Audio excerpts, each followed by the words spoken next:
BNP chairperson Begum Khaleda জিয়ার বিরুদ্ধে জারি করা গ্রেফতারি পরোয়ানাকে রাজনৈতিক উদ্দেশ্য প্রণোদিত মন্তব্য করে এর বিরুদ্ধে তীব্র নিন্দা ও প্রতিবাদ জানিয়েছেন দলের মহাসচিব মির্জা ফখরুল ইসলাম আলমগীর।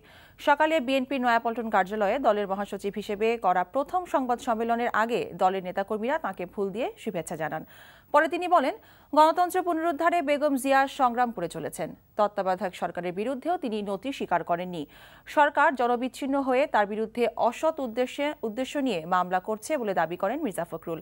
রাজধানীর যাত্রাবাড়ীতে বাসে পেট্রোল বোমা নিক্ষেপে যাত্রী নিহত হওয়ার ঘটনায় বিশেষ ক্ষমতা আইনে করা মামলায় বেগম খালেদা জিয়া সহ পলাতক ২৮ জনের বিরুদ্ধে বুধবার গ্রেফতারি পরোয়ানা জারি করা হয়।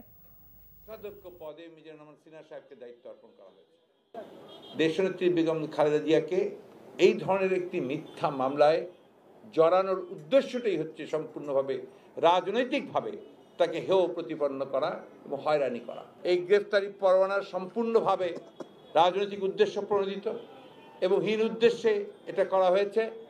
আমরা এটার তীব্র প্রতিবাদ জানাচ্ছি এবং নিন্দা জানাচ্ছি এবং একই সঙ্গে এই মিথ্যা মামলা প্রত্যাহারের দাবি জানাচ্ছি। আমরা একটি কথা